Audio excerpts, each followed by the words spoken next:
Donald Trump today vowed to impose a 200% tariff on John Deere's imports. Just back in June, John Deere announced that they were relocating specific production lines to facilities in Mexico. Now, Donald Trump disagreed with this decision and left a significant threat that would ultimately affect the company's bottom line. I'm just notifying John Deere right now. If you do that, we're putting a 200% tariff on everything that you want to sell into the United States. Everyone thought American agriculture had a safety net, strong brands, steady equipment, familiar routines. But when John Deere froze production without a single warning, it exposed just how fragile the system really is. This wasn't just a company decision, it was a declaration. What pushed America's most trusted farm brand to pull the plug? Who gets hurt when parts stop moving and fields go silent? And how did a trade war thousands of miles away trigger chaos in the heartland? Stick around, because the future of farming just changed, and no one is safe. Laid off, let down, and left behind. This wasn't just about factories, it was about family legacies. In towns like Waterloo and Dubuque, John Deere was more than an employer. It was the economic engine, the local hero, the source of Friday night lights and Sunday church donations. So when layoffs began, the emotional toll hit harder than any economic chart could measure. More than 4,500 jobs have been cut since the year 2015. Just this year alone, nearly 200 factory workers in Iowa lost their jobs. For many, it was the first pink slip in a family history defined by green. Local businesses that once thrived off John Deere paychecks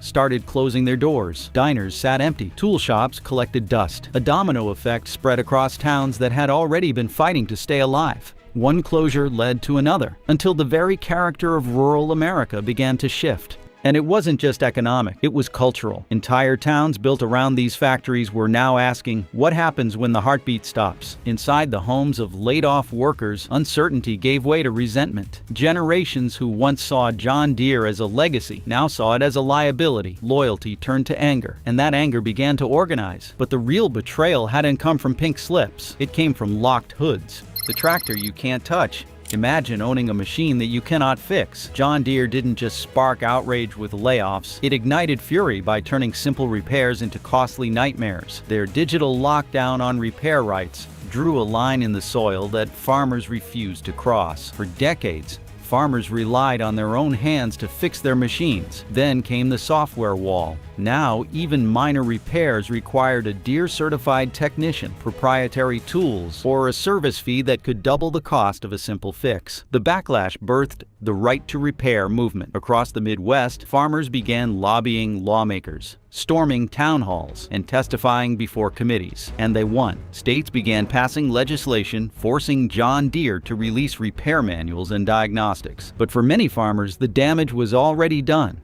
The image of self-reliance had been replaced with digital dependency. And while Deere scrambled to adjust its policy, competitors moved in. Kubota, AGCO, and Case YH didn't just offer similar horsepower. They offered freedom. Freedom to fix, freedom to choose, freedom to farm without a tech leash. And just like that, loyalty shifted. What had once been unimaginable, walking away from the green and yellow, became inevitable. But for some, walking away wasn't a choice. It was survival. Abandonment at scale.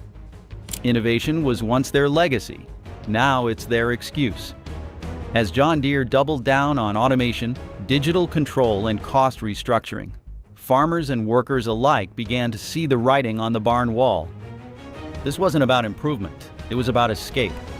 The company insisted the freeze was temporary, a pause to reset strategy, reallocate resources, and weather economic headwinds. But for rural America, it felt permanent, like a chapter had closed. Small dealerships reported slower traffic. Used equipment listings surged online. Meanwhile, foreign brands that once struggled to gain footing in the U.S. market started gaining ground. What had once been seen as unthinkable, choosing anything but Deere, was now common sense. All it took was a shift in perspective. John Deere was no longer the farmer's partner. It was the outsider. And once that shift happened, even a loyal legacy couldn't stop the flood. Farmers began to build networks to source parts, swap software hacks, and circumvent corporate controls. What was once a customer base became a resistance movement. But far beyond the fields and factory towns, a new pressure was mounting. one that John Deere couldn't ignore, no matter how far south it moved production. We went beyond the press releases and dug up what really happened after the production freeze. Now you're ahead of the headlines, and miles ahead of the mainstream take. If that feels valuable, return the favor with a like or subscribe. Crop prices crushed overnight. The numbers revealed something no one expected. Corn, soybeans, and wheat, the foundational crops of American agriculture, collapsed in price. For farmers, it wasn't just a bad quarter. It was a total inversion of the economy they'd relied on for survival. Since the year 2022, corn prices have plummeted by 37%. Soybeans fell by 24%. Wheat by 35%. And with those plunges came a cascade of decisions no farmer ever wants to make. The tractors stayed parked. The harvesters went unsold. Equipment orders that had been penciled in were suddenly erased. Every input, from diesel fuel to fertilizer, still cost more, but the return per acre was evaporating. This wasn't just a seasonal downturn. This was the entire agricultural pricing model breaking under global strain. And in that chaos, John Deere's most dependable customer segment went quiet. Not because they wanted to walk away, but because they had no choice. For John Deere, the math was brutal. No buyers meant no production. No production meant layoffs, facility slowdowns, and escalating investor pressure. And the freeze on American manufacturing, it wasn't just strategic, it was inevitable. But behind those numbers was something more strategic. A deliberate shift that no farmer voted for. Made in Mexico, branded in America. This wasn't just outsourcing, it was a strategic escape plan. When John Deere announced it would move part of its manufacturing to Mexico, it wasn't future tense. It was already in motion. A new facility, backed by a $55 million investment, was breaking ground. Contracts were signed. Machines were en route. Why Mexico? The advantages were hard to ignore. Labor costs were 70% lower. Logistical proximity to Latin American export markets was ideal. And most importantly, the region offered insulation from volatile U.S. political and labor conditions. The facility wasn't designed to replace everything. Deere insisted its core production, large tractors and combines, would remain in Iowa and Illinois. What Mexico would build were mid-frame skid steers and compact loaders, the fastest growing equipment segment. For Deere's board, it was about flexibility. In Mexico, ports were faster, freight was cheaper, and supply chain chaos could be managed with local redundancy. It wasn't just payroll savings, it was strategic decentralization. But for farmers and workers in America, it felt like betrayal wearing a necktie. What they didn't know was that a political powder keg was about to explode. The tariff ultimatum. Trump didn't threaten a company, he threatened an empire. Within days of the Mexico expansion becoming public, President Donald Trump stood behind a podium in Iowa and made his position brutally clear. If John Deere exported manufacturing jobs, he'd impose a 200% tariff on every imported unit. This wasn't rhetorical grandstanding. It was a direct economic threat. Trump had already proven he could move markets with trade policy. Just ask General Motors, Harley-Davidson, or Apple.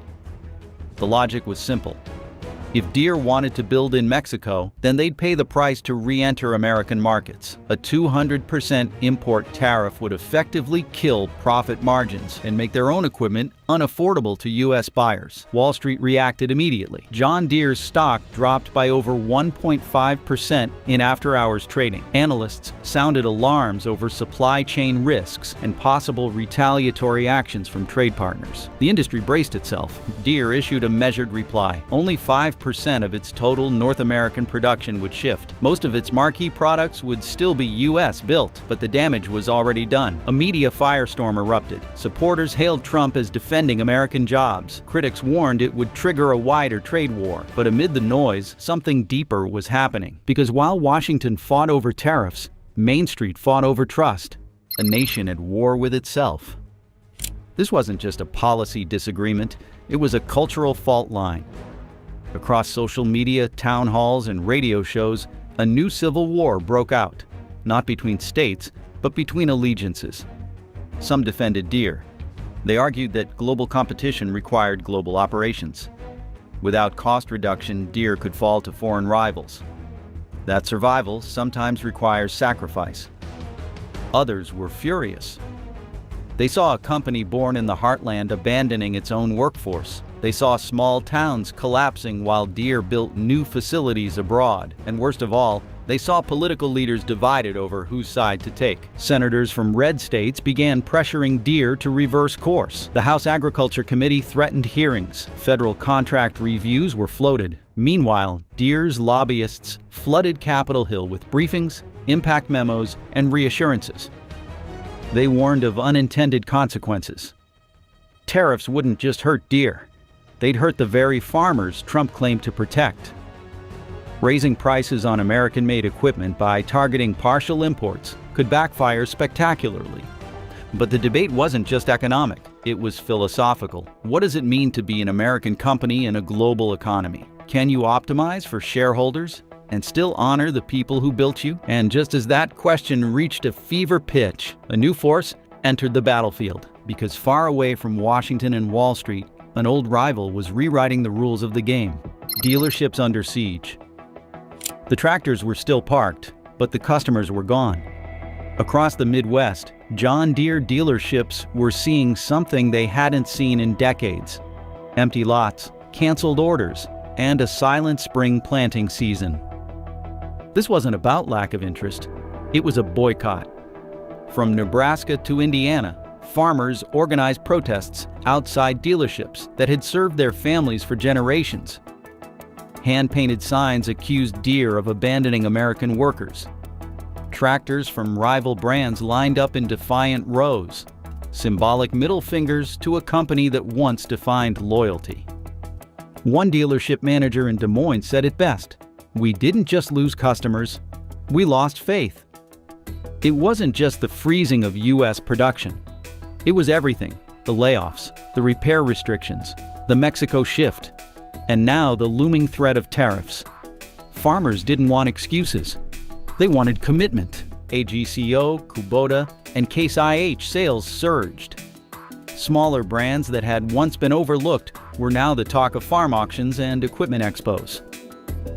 In local farm co-ops, Deere gear was being traded in at record rates, not out of preference but protest. What once was brand loyalty had become brand mutiny. And while Deere's executives scrambled to manage PR fallout, the movement on the ground was gaining momentum. But it wasn't just farmers who were pushing back. Inside Deere's own factories, things were getting personal. Workers with nothing left to lose. They clocked in for 30 years and were traded in for cost savings. On the factory floors of Moline, Waterloo, and Dubuque, whispers of betrayal turned into roars of defiance. Union meetings that once focused on wage negotiations now turned to existential questions. Would the plant survive the year? Would automation wipe out the rest of the jobs? Would another division be quietly moved abroad? For many line workers, the writing was already on the wall. Jobs had been stripped year after year since 2015. And now, with only vague corporate assurances and an expanding presence in Mexico, hope was vanishing. Union leaders began organizing with unusual urgency, not just to negotiate, but to resist. Leaflets circulated, walkouts were discussed, political allies were contacted. One longtime employee summed it up. "They taught us to build machines that never quit. We just never thought we'd be the ones they replaced." Even those who still had jobs understood the shift. Morale was deteriorating. Veteran workers were leaving early. Younger hires questioned whether to stay at all. Inside the gates, it wasn't just work that was disappearing, but purpose too. Yet the collapse in morale wasn't confined to American soil. Because overseas, a quieter revolution was underway. The China Challenge. The battle for global agriculture isn't being fought in Iowa, it's already being won in Asia. While Deere struggled with backlash at home, China was executing a long-term strategy that few saw coming, and even fewer could stop. Once reliant on foreign imports, China had transformed itself into a self-sustaining agricultural superpower. Through massive government investment, expanded irrigation systems, and a focus on high-yield crop varieties, it no longer needed American grain like it once did. But it wasn't just food, it was machines. Companies like Zoomlion and YTO Group had taken aim at John Deere's global market share. Their pitch was simple: good enough performance at half the cost. And in markets like Africa, South America, and parts of Eastern Europe, that value proposition was irresistible. Chinese agricultural equipment had once been dismissed as unreliable. Not anymore. Their tractors were now winning government contracts. Their parts were easier to access, and their logistics were integrated with China's sprawling Belt and Road infrastructure. American exports were down. Deere's international penetration was thinning. And while executives focused on cutting U.S. costs, China had been cutting into Deere's future. One industry analyst put it bluntly: while Deere tried to survive the present, China conquered the future. But as the global chessboard shifted, so did the internal structure of the U.S. farming economy, in ways no machine could fix. The great agricultural divide. The real war wasn't foreign. It was economic class warfare. On one side stood the mega farms, well-capitalized, data-driven, and technologically advanced. On the other side stood the family farms, underfunded, overtaxed, and increasingly obsolete in the eyes of the market. John Deere used to serve both. Now, by necessity or strategy, it was focusing on the former. Precision agriculture tools, AI-integrated tractors, satellite-linked monitoring. The future was here, but only for those who could afford it. For the rest, it was rusted equipment, rising debt, and impossible odds. Over the last 4 decades, the U.S. has lost more than 50% of its small farms. Those that remain operate on margins so thin that a single bad harvest can mean foreclosure. Government subsidies disproportionately favor large-scale agribusinesses. Banks offer better terms to those with larger land holdings. Even USDA innovation grants lean toward those who already have a technological edge. The result? An agricultural caste system. As this divide deepens, Deere finds itself in a moral bind. It must innovate to compete globally, but its innovation is pricing out the very farmers who built its brand. Dealerships report a startling trend. Their most loyal clients are now their most disillusioned. Some are switching brands. Others are leaving farming altogether. And those who stay? They're buying used, delaying purchases, and questioning every invoice. A farmer in Kansas put it like this: "They keep saying it's the future, but I don't see how I'm supposed to get there." And while corporate strategy books talk about disruption as a market force, what's happening now is something else entirely. It's not just disruption, it's displacement. With no economic safety net and no corporate loyalty, small farms are being erased from the landscape, both literally and politically. But the real test is still coming, because while economic betrayal sparks rebellion, environmental collapse threatens extinction, autonomy or extinction. Their next big product doesn't need a driver or a buyer who can afford it. While the rest of the farming world reeled from collapsing prices, vanishing exports, and broken supply chains, John Deere was placing its biggest bet yet: automation. Self-driving tractors, AI-powered crop monitoring, drone-based spraying systems.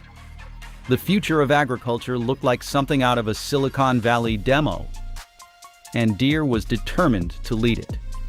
Their autonomous tractor, a marvel of engineering, could plow fields, plant seeds, and treat crops with no human on board. Powered by satellite-linked GPS machine vision and real-time analytics, it promised 24-hour operation, seamless efficiency, and massive cost savings for those who could afford it. But therein lies the problem. Right now, only the largest operations have the capital to invest in such high-end technology.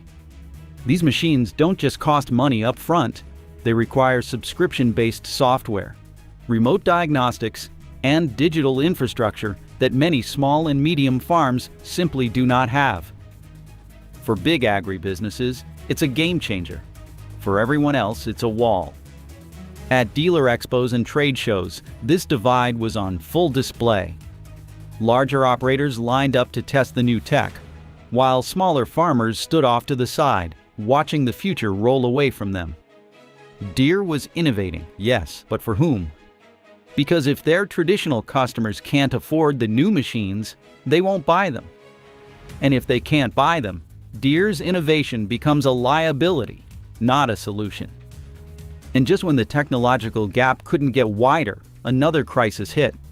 This time rooted not in software, but in labor. Labor without laborers. What happens when the people who feed America are no longer allowed to work? That's not a rhetorical question. That's the reality farmers now face under a looming immigration crackdown that targets the very workforce keeping U.S. agriculture alive. President Donald Trump's announcement of stricter immigration enforcement policies has reopened old wounds in the farming sector. Over 70% of U.S. farm workers are immigrants, many of them undocumented.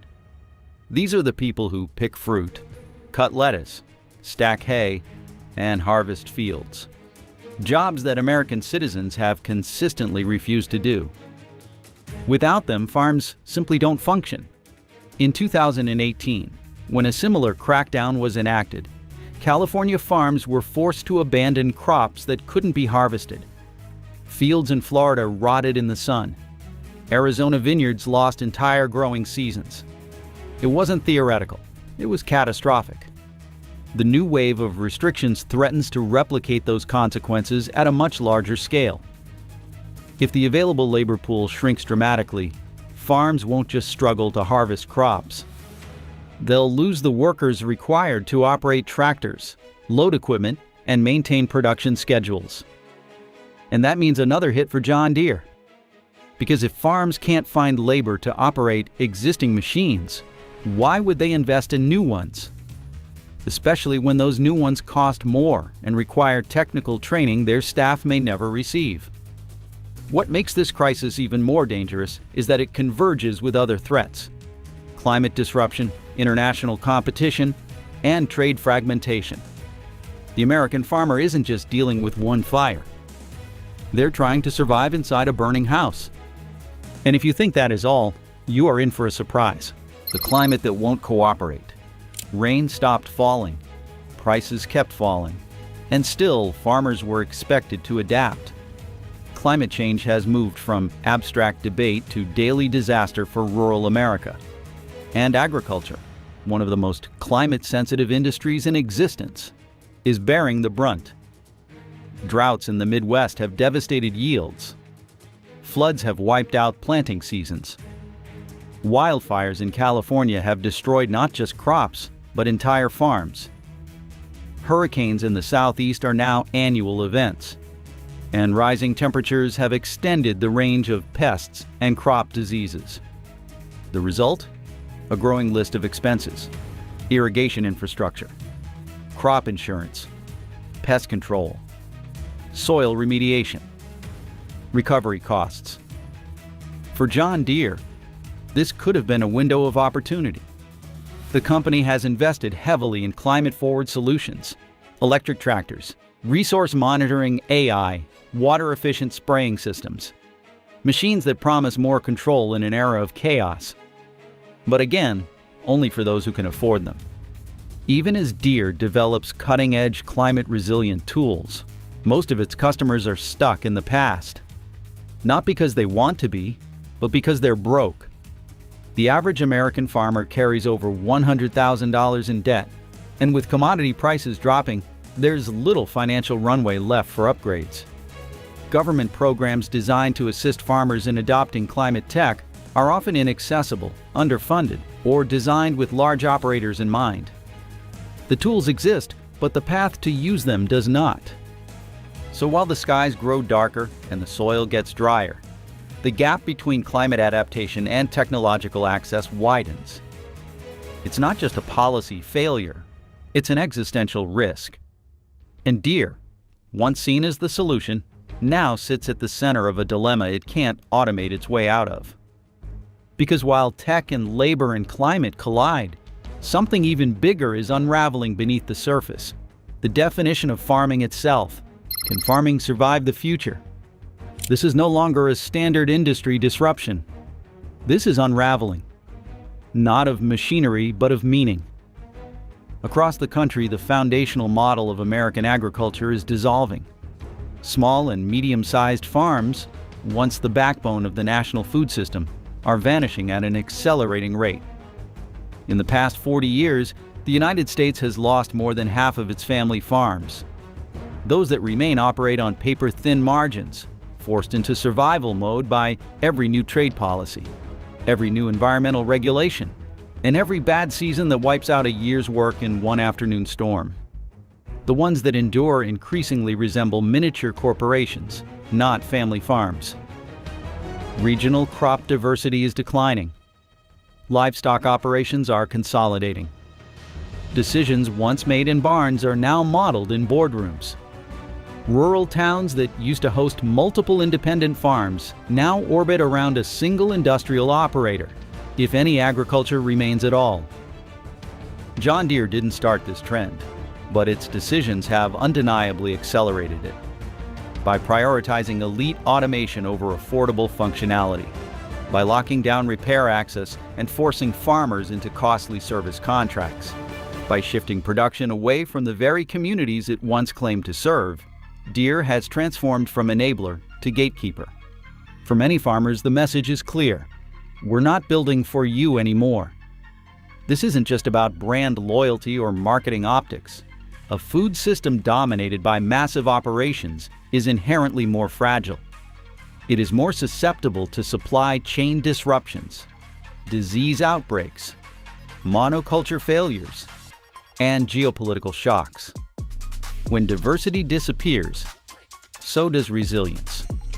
If a handful of mega farms fail, the ripple effects will touch grocery store shelves, school cafeterias, and dinner tables across the country. And there's the deeper wound, the cultural rupture that numbers cannot capture. Farming in America has always been more than an occupation. It's a lineage, a belief system, a way of relating to the land and community. For many, it is the one identity passed down through generations that still holds meaning in an increasingly dislocated world. But what happens when the economic math no longer supports that legacy? When no bank will finance your passion? When your tractor breaks and you're told you can't fix it without permission? That's not just a business problem, that's a national reckoning. So let us ask you, what do you think happens when an entire generation of farmers gets priced out, shut out, and phased out of the land they've lived on for decades? Who do you think benefits when farming becomes the exclusive domain of billion-dollar conglomerates? And if we lose the farmers, who really feeds America? Drop your thoughts in the comments, and thank you for watching all the way through. You're the reason this story matters.